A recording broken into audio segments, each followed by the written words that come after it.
Padre Santo, estamos aquí frente a ti, Padre Santo, para adorar tu santo nombre. Y te oramos, Señor, que seas tú hablándonos por medio de tu palabra, Señor.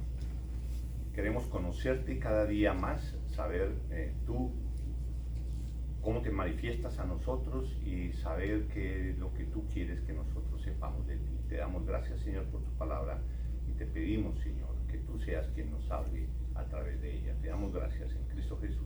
Amén. Amén. Amén. El tema de hoy se llama la soberanía de Dios.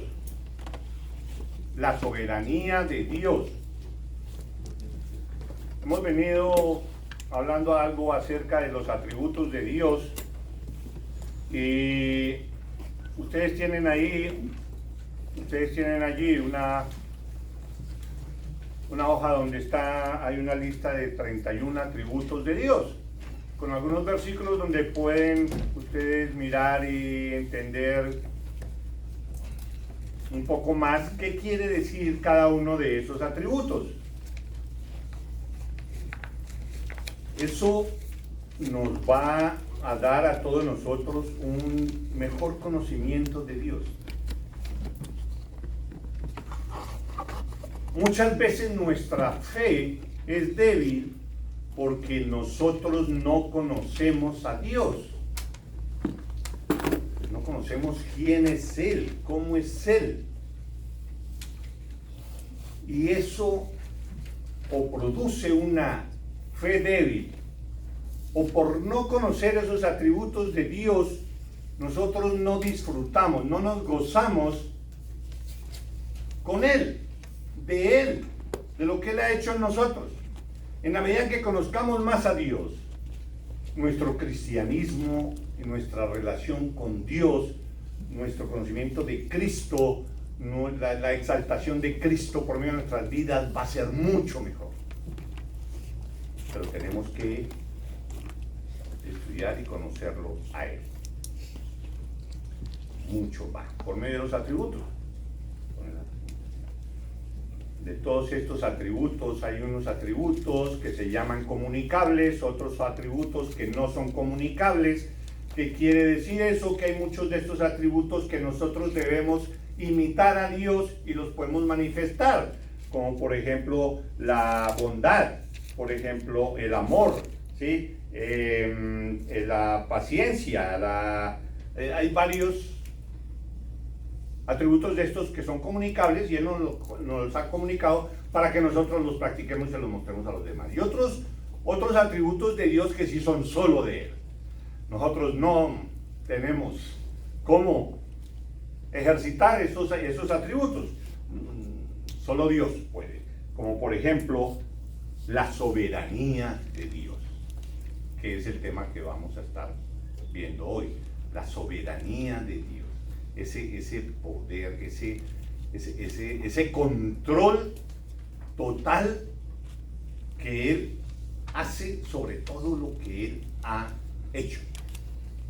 Eso pues nosotros no lo podemos ejercitar. Lógicamente ese no es uno de los atributos comunicables.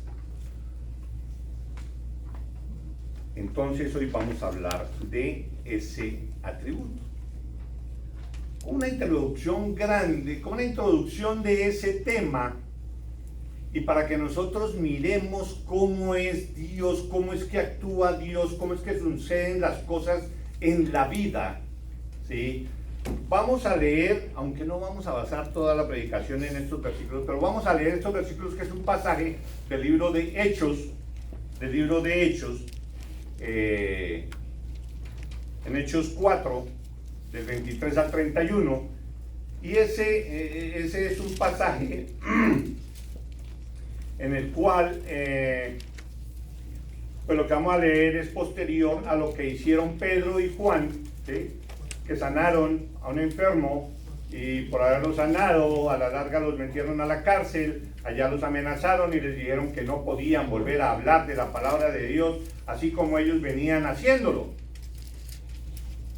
Les prohibieron eso, las autoridades les prohibieron eso.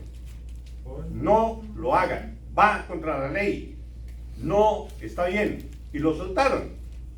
Por cuestión del resto del pueblo vieron que no era conveniente tenerlos presos, entonces los soltaron. Y entonces ahí viene lo que vamos a leer. ¿Sí?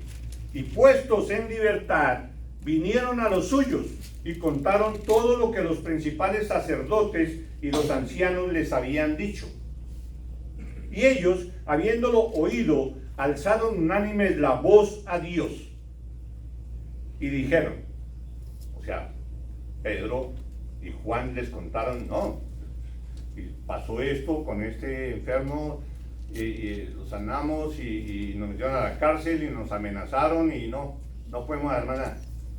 Entonces miremos cómo es la reacción y las palabras que usan los otros discípulos a los cuales fueron Pedro y Juan a contarles lo que les había pasado. Y ellos, habiendo oído todo lo que les pasó a ellos, y ellos, habiéndolo oído, alzaron unánimes la voz a Dios y dijeron. Miremos la primera reacción. Al escuchar todo eso, solo como para aclarar un poquito, después de que pasó todo eso, ellos le contaron, y entonces la reacción de ellos, wow, entonces los van a meter a la cárcel, y de pronto nos van a meter a la cárcel a nosotros también.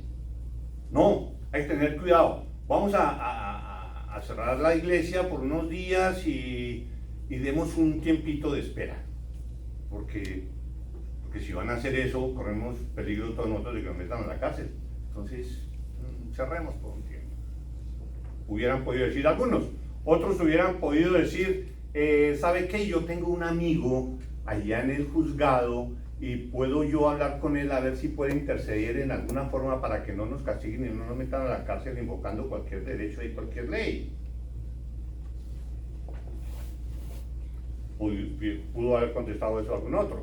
O de pronto alguien hubiera podido decir, eso es una advertencia que Dios nos hace.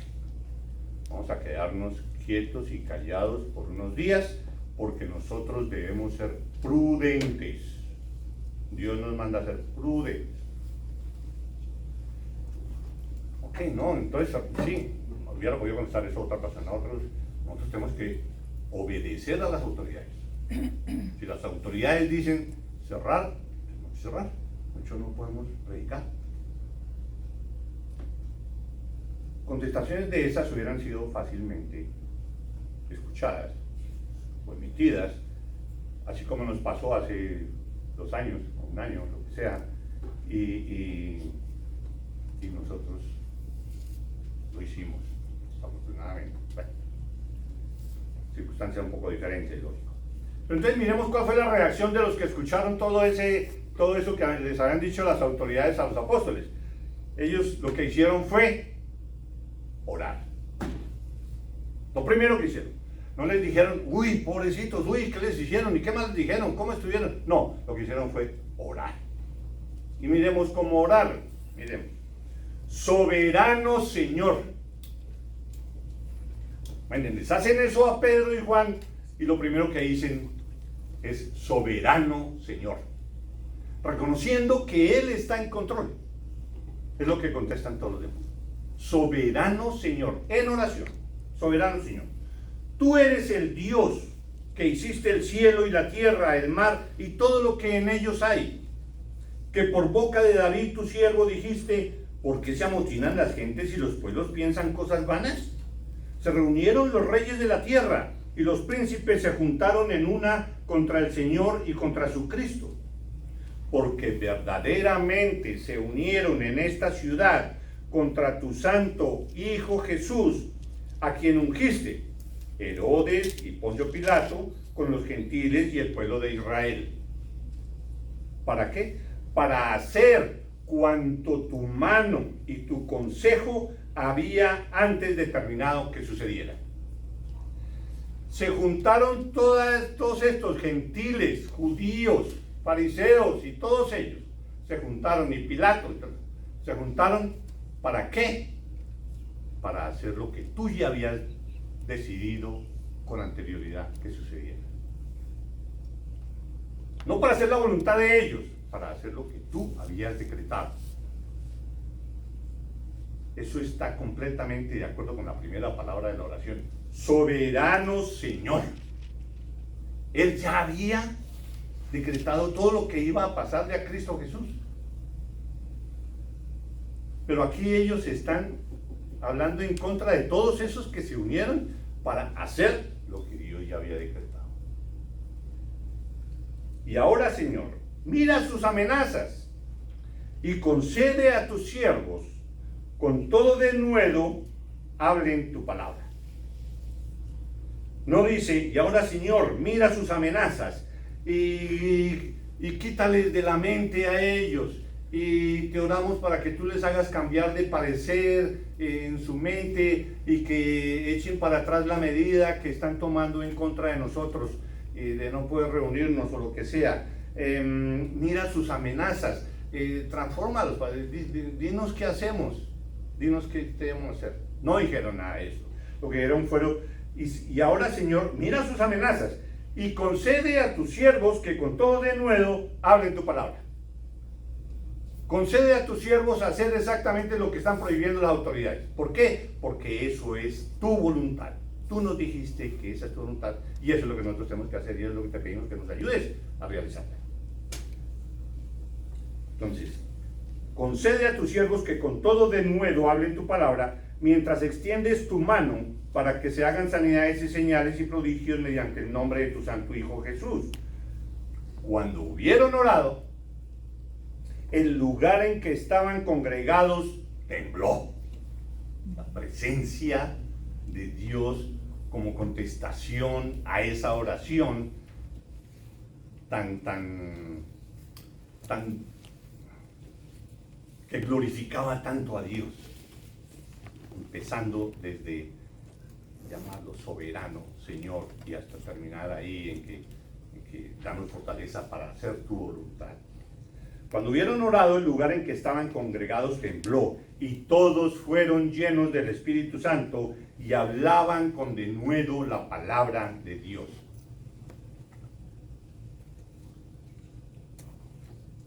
Interesante ver ahí el mundo, sus decisiones, todo lo que pasó con Jesús, la actitud de los apóstoles, de Pedro y Juan primero, y la actitud de los demás apóstoles, de la iglesia local. Nosotros. Ese es como una introducción a eso que estamos llamando la soberanía de Dios. Él ya había predeterminado lo que iba a suceder. Ese es uno de los atributos que está en la lista que les repartí, la soberanía de Dios. Ese atributo de la soberanía de Dios es uno de los más importantes, si es que pudiéramos hablar de que hay unos atributos más importantes que otros, pero porque todos son importantes. Uno no puede decir que por no ser importante puede existir la soberanía sin el amor de Dios, o que puede existir el amor de Dios sin la benevolencia de Dios. No, todos están entrelazados, todos funcionan al mismo tiempo y Dios no deja de tener ninguno de los atributos en ningún momento. Son eternos y son infinitos. Son infinitamente grandes. No es una parte de su paciencia, es que es la paciencia personificada. La verdad completa es Él, no es una parte de la verdad, no, es Él. Y no hay santidad sin verdad. No hay santidad sin amor, no hay Trinidad sin la bondad. Todo se entrelaza y todo forma parte de Dios. Entonces pensemos en eso, en la grandeza y en todo lo que Dios es. Entonces hoy vamos a hablar de eso un poquito. Ahora, la gran mayoría de las personas aceptan que Dios es soberano. Si le preguntamos a cualquier persona que cree en Dios, ok, ¿Dios es soberano? Sí, claro, Él es soberano, Él está sobre todas las cosas, Dios es Dios. Ok, Pero al tratar de profundizar en su significado y ver lo que las personas entienden, muchas veces terminan negando esa soberanía. Incluso nosotros muchas veces. Creemos en Dios, y Dios es esto, pero a veces negamos su soberanía, porque no la comprendemos bien. Entonces, lo siguiente es una experiencia de un teólogo que se llama R.C. Sproul. Él ya murió, un gran teólogo, gran conferencista, y era profesor. Entonces, en una clase, teología, con sus alumnos, entonces les dijo lo siguiente. Ustedes saben que lo de la reforma protestante, y por eso nosotros estamos aquí, porque somos reformados, porque somos protestantes, no somos católicos, somos evangélicos, ¿sí? Somos cristianos, ¿sí? Y somos diferentes a la Iglesia Católica por todo eso que sucedió en la reforma, ¿sí? Entonces, una de las formas como esos principios y esas diferencias con la Iglesia Católica y demás, y los principios bíblicos por los cuales nosotros empezamos a existir como iglesia, no católica, sino reformada, algunos de esos se concentraron sus principios en la Confesión de Westminster, se llama Confesión de Westminster, que en algún momento sería bueno que la buscaran y la leyeran. Entonces, el profesor les dice, la Declaración de Westminster dice lo siguiente: Dios, pónganle cuidado y piénsenlo cada quien, Dios desde la eternidad, por el sapientísimo y santísimo consejo de su propia voluntad, ordenó libre e inmutablemente todo lo que acontecería y acontece. Es como la definición del poder de Dios. ¿Y quién es Dios? Dios, desde la eternidad, Él determinó, Él ordenó todo lo que iba a suceder de aquí de ese momento para adelante. Él lo ordenó. Todo lo que acontecería y acontece. Entonces, yo les digo, eso es lo que dice la Confesión de Westminster. Ahora les hago esta pregunta a todos ustedes, decía Sproul en su clase, y ustedes traten de contestar. ¿Cuántos de ustedes creen en esta declaración, en la que acabamos de leer? ¿Cuántos de ustedes creen que Dios en la eternidad predeterminó y ordenó todo lo que iba a suceder y en realidad sucedió? ¿Ustedes creen que Dios definió todo hasta el más mínimo detalle desde la eternidad para que sucediera lo que ha sucedido hasta ahora y lo que va a suceder? Cada quien contesta.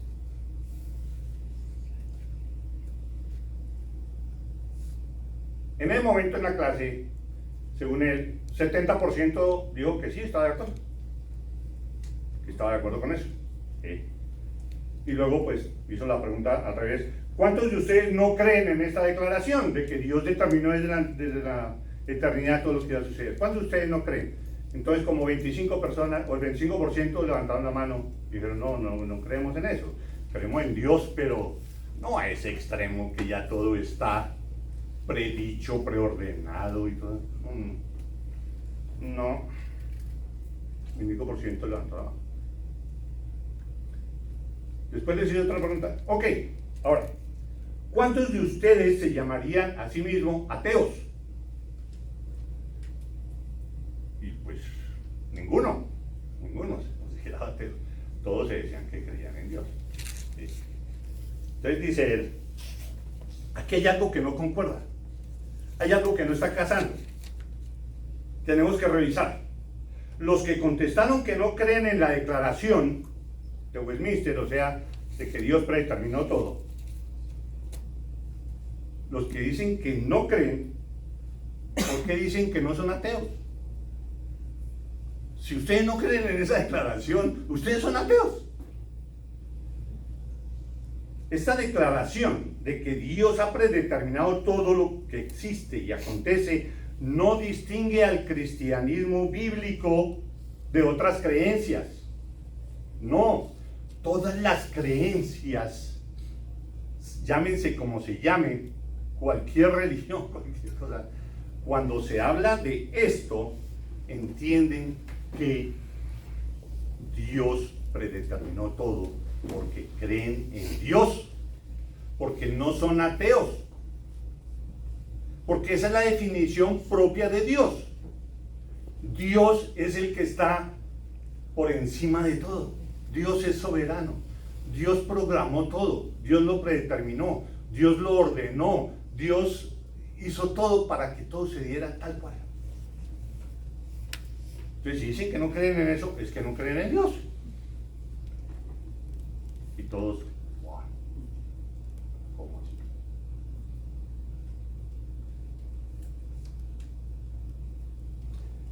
¿Por qué es esa declaración así como tan tajante? No, es que entonces son ateos. Porque lo que se está diciendo en la declaración es que si existe un Dios, necesariamente está por encima de todas las cosas que existen y las domina todas. O si no, no sería Dios. Si existiera una sola molécula, un solo átomo que Dios no controlara, Dios no sería Dios. Y todo lo que Él creó estaría en peligro de desaparecer.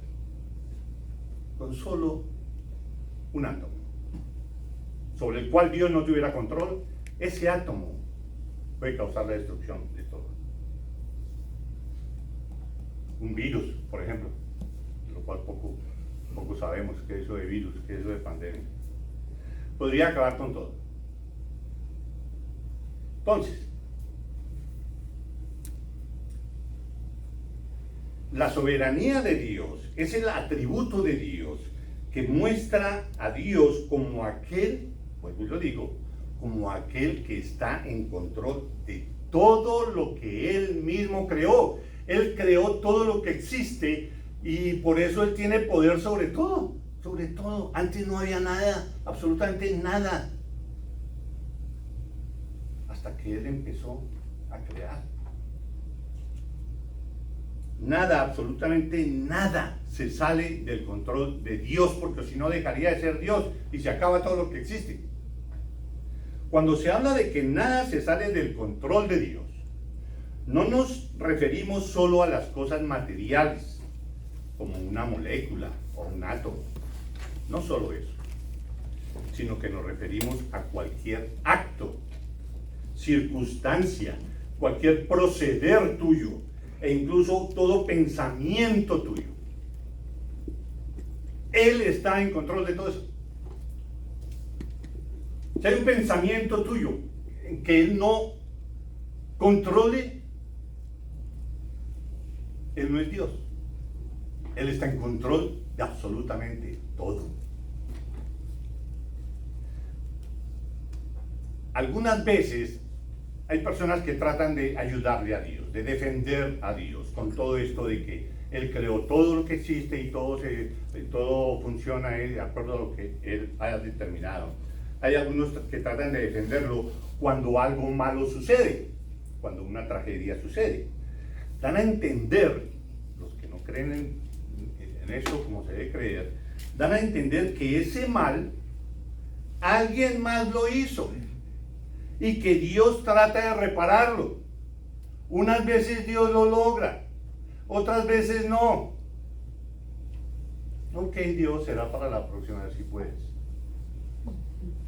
Pero lo cierto es que es Dios quien está en control de lo bueno y de lo malo. Y si sucede algo bueno es por Él. Si sucede algo malo es por Él, porque Él es Dios y es soberano sobre todo.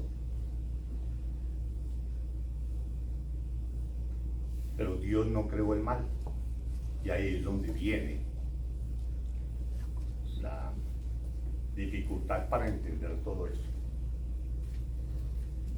Cuando decimos que Dios está en control de lo bueno y de lo malo, no se quiere decir que Él está esperando a ver qué sucede y entonces actúa para tratar de arreglarlo. No, nada de eso. Cuando decimos que Dios está en control de lo bueno y de lo malo, nos referimos, o mejor, la palabra de Dios se refiere a que Dios hace que todo lo que sucede, suceda. Todo ha sucedido porque así lo decidió Dios. Él permitió, Él decretó, así como lo que leímos de Hechos con lo de Pedro y Juan. Dios determina qué ha de suceder y qué no.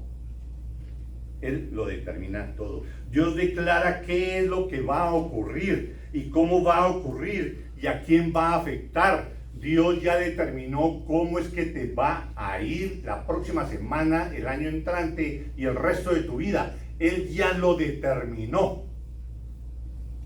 Él ya lo definió, lo decretó. Cuando se habla de que en la Biblia de que Dios permite que algo suceda, se da la idea de que alguien o algo más hace algo independientemente. Es que Satanás está haciendo esto y Dios dice, bueno, vamos a permitirle que él haga todo esto. No. Dios lo ve y deja que suceda. Es lo que no está correcto. No es así. La verdad es que Dios decreta, determina, ordena y decide qué es lo que tiene que ocurrir. Si eso no fuera así, Dios no es Dios. No es fácil que eso quepa en nuestra mente y no nos preocupemos de que nosotros vayamos a aceptar todo esto que se está diciendo así. Ok, listo. No, no es fácil para nosotros. Nuestra mente es demasiado limitada para comprender a Dios. Y lo que estamos viendo es a Dios, lo que es Él.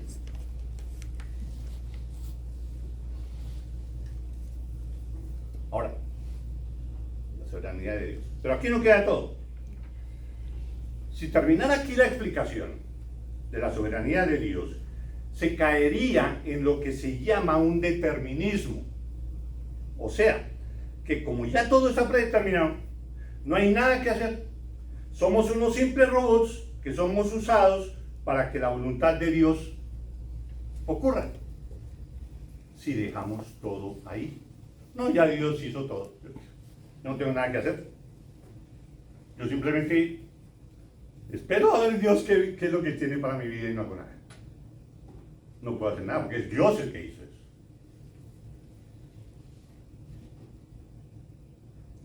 Yo estoy aquí sentado porque Dios determinó que, bueno, de pronto el mañana me dice que no,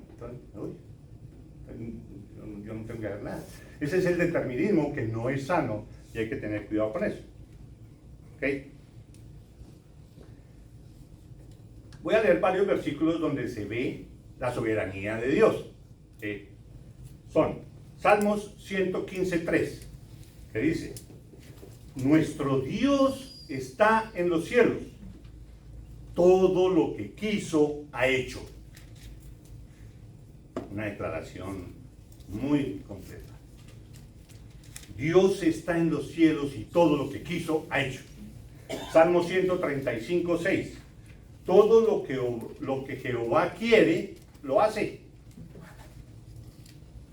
En los cielos y en la tierra, en los mares y en todos los abismos, en donde sea.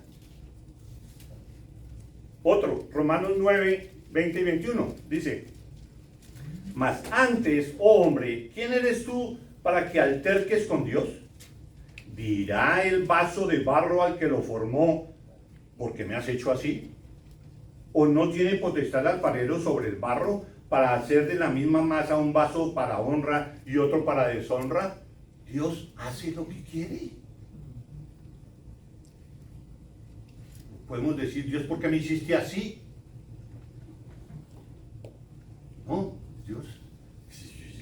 Un vaso le va a decir al alfarero, que fue el que lo hizo: ¿por qué me hiciste así? Un vaso. Y el alfarero hace un vaso de honra y otro para deshonra. Es su voluntad. Hechos 2, 22, 23, que fue el que leímos. No, fue el Hechos 4.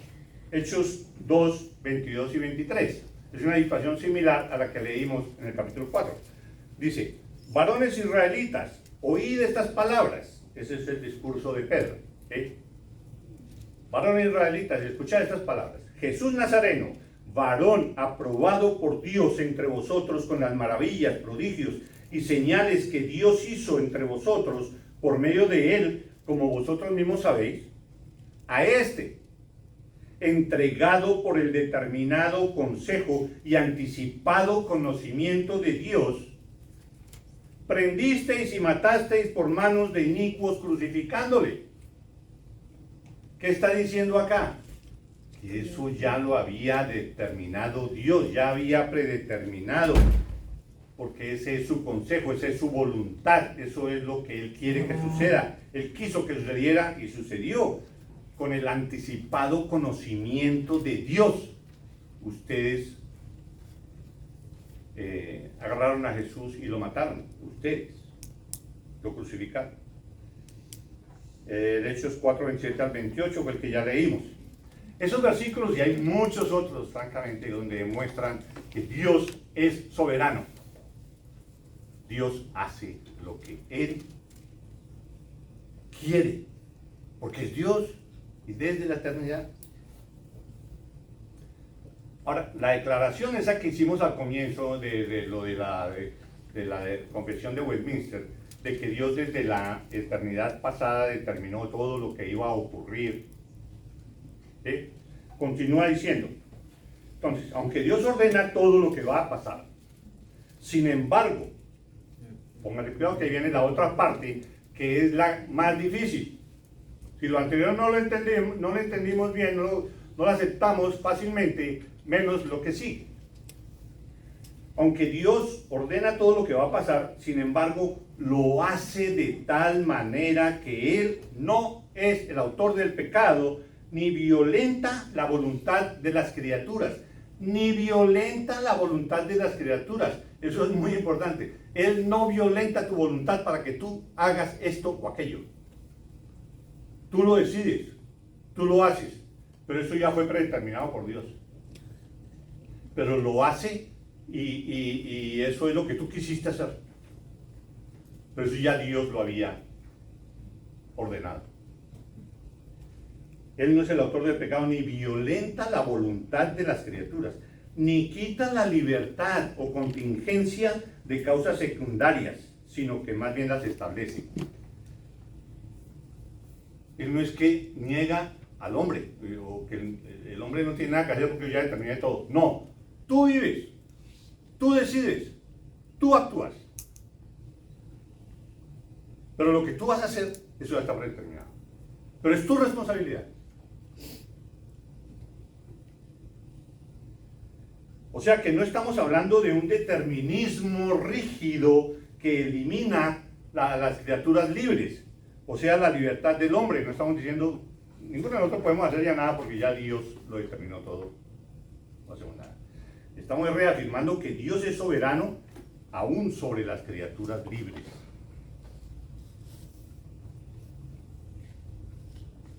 Entonces aquí es donde llegamos al gran dilema de cómo se puede entender eso, la soberanía de Dios, por medio de la cual Él determina todo con anterioridad de todo lo que va a suceder.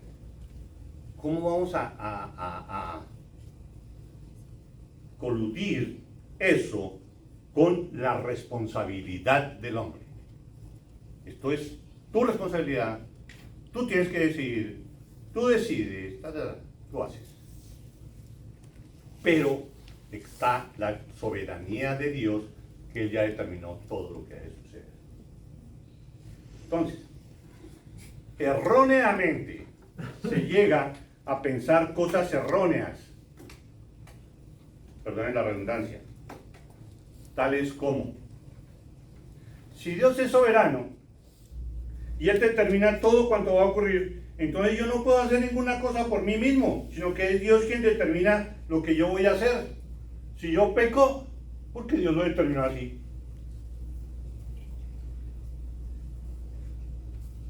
Yo no tengo la culpa. Dios ya lo había determinado. Él, otra idea. Él ya determinó que yo iba a ser salvo. O sea que puedo seguir viviendo como me plazca porque Dios ya me salvó. Dios ya lo determinó. Aquí estoy sentado, soy salvo. Ya puedo seguir viviendo como sea porque nada puede ir en contra de la soberanía de Dios. Falso todo eso. Otra idea que normalmente se desprende de cuando no se comprenden las cosas como son. ¿Para qué evangelizar? ¿Qué necesidad tenemos de evangelizar si Dios ya determinó quiénes irían a ser salvos? Sí, es bobada. El que Él ya determinó que va a ser salvo, pues llegará a ser salvo. ¿Qué necesidad de evangelismo? Pero vemos que toda la palabra de Dios o el Nuevo Testamento nos ordena: predica la palabra de Dios, sé buen testimonio, habla de Cristo, presenta el Evangelio. ¿Para qué? Porque no se entiende bien esta soberanía de Dios y responsabilidad del hombre.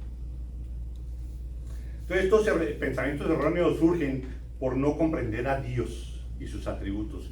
De ahí la importancia de revisar ese listado y de estudiarlo. La soberanía de Dios y la responsabilidad humana son las dos posiciones. Hay que tratarlas como un par de líneas paralelas. Por acá va la soberanía de Dios, aquí va la responsabilidad del hombre. Y así continúan por toda la existencia, sin pegarse, porque no se puede, porque son cosas diferentes. La soberanía de Dios y la responsabilidad del hombre. Eso es lo que nosotros tenemos que entender, de que las dos existen. No puede decir, bueno, ok, o es la soberanía de Dios o es la responsabilidad del hombre. No, es la soberanía de Dios y la responsabilidad del hombre. Son las dos cosas. Si al final de esto ustedes aceptan, comprenden esto, es porque no lo expliqué bien.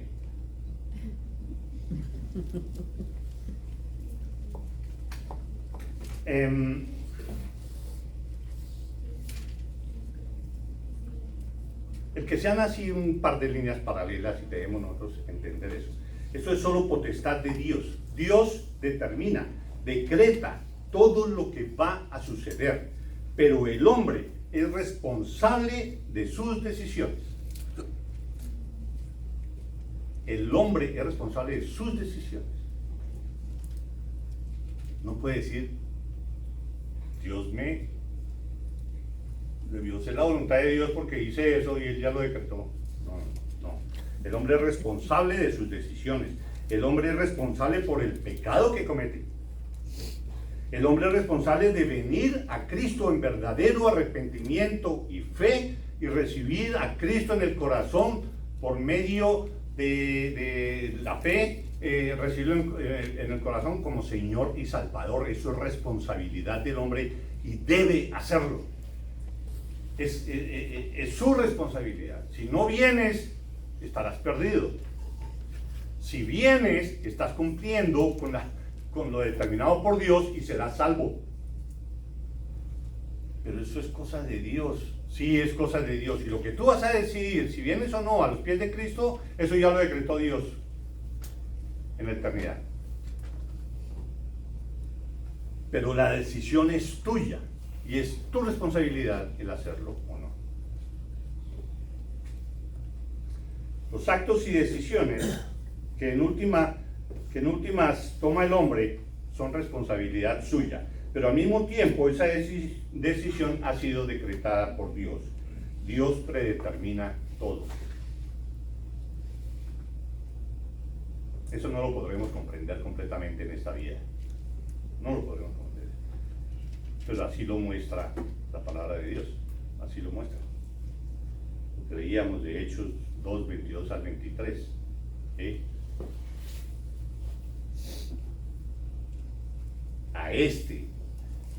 A Cristo Jesús, a este entregado por el determinado consejo y anticipado conocimiento de Dios por su voluntad, a este entregado por Dios. Dios fue el que entregó a Cristo Jesús. Tú eres culpable porque hiciste lo que Dios había predeterminado. Tú eres culpable porque mataste a Cristo Jesús. Prendisteis y matasteis por manos de inicuos crucificándole. El hombre ejecuta lo que Dios decreta, pero el hombre es responsable por todo lo que haga.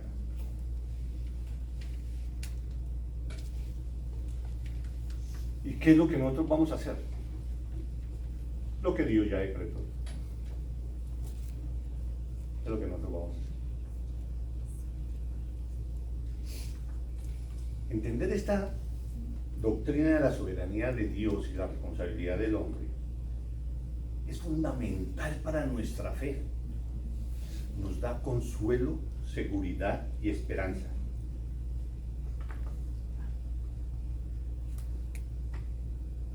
¿Cómo así? Eso tan confuso y cómo, yo no entiendo eso. ¿Cómo me puede dar eso fe o tranquilidad o consuelo? Difícilmente uno lo vería así. Nosotros debemos entender que cuando nos venga el mal y las tentaciones, debemos hacerles frente, pues es nuestra responsabilidad hacerle frente y luchar contra el pecado. Nosotros debemos hacer eso. Lo que vaya a suceder, eso ya lo decretó Dios. Pero es nuestra responsabilidad luchar contra eso. Es nuestra responsabilidad ser cada día más santos. Pero nos da tranquilidad de que si somos cristianos, Dios está con nosotros y Él decretó que todo lo que nosotros vayamos a hacer está de acuerdo a su voluntad y todo va a ser para la gloria suya. Y así es como debemos vivir.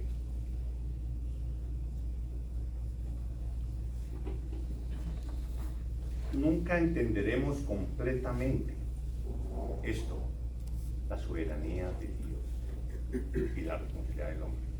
Lo que debemos hacer es aceptarlo. Es así, punto. Así es.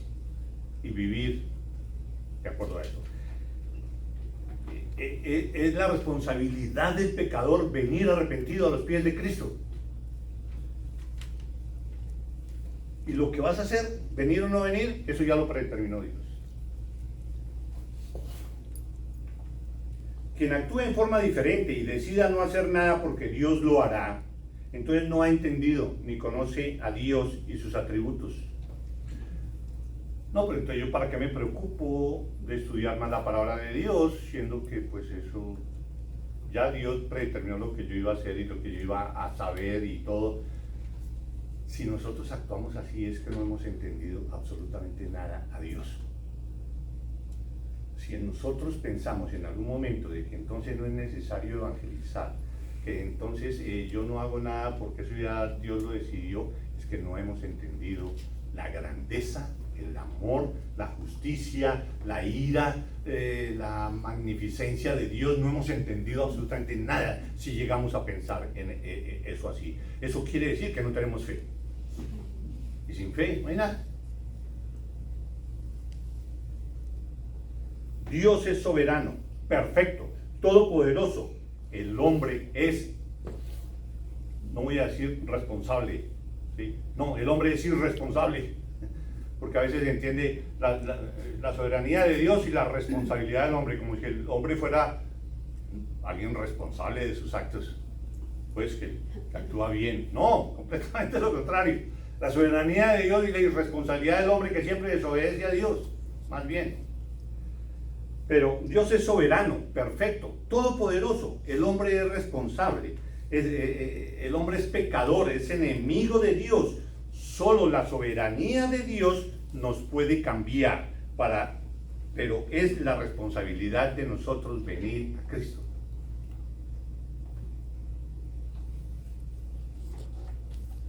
Esa aparente paradoja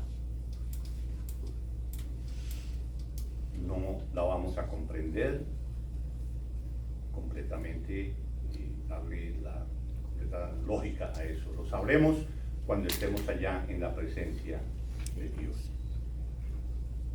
Pero si nosotros sabemos que somos cristianos, si nosotros estamos avanzando en nuestra madurez espiritual, estamos buscando nuestra santidad, si estamos luchando contra las tentaciones, contra el pecado, y todas las cosas que yo hago las trato de hacer como para Dios, y mi testimonio va siendo mejor cada día, y voy creciendo en mi santidad, que todo eso demuestra que soy cristiano, ¿sí?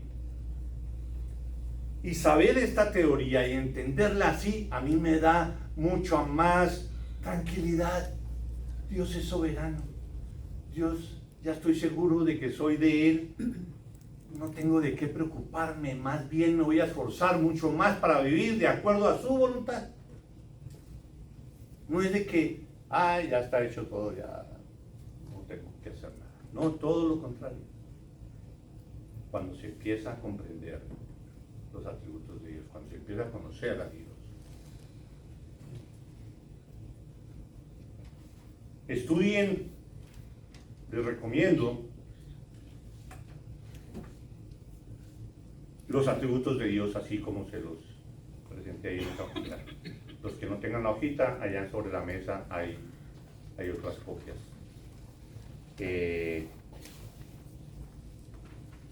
Y oremos a Dios, que en su soberanía nos haya escogido para ser hijos suyos.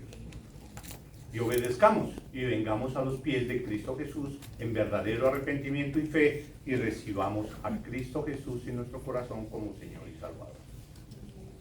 Eso es el resumen de todo. Vamos a orar. Padre, gracias, Señor, por tu palabra, Señor.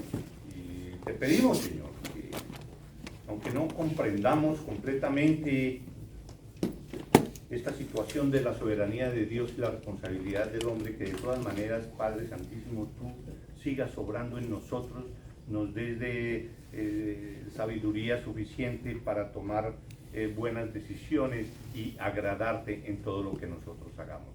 Y llénanos del conocimiento tuyo y de tu Hijo, que entendemos que esa es la vida eterna. Te damos gracias, Señor, por tu palabra y ponemos nuestras vidas en tus manos. Que seas por siempre glorificado. En Cristo Jesús. Amén. Amén. Amén.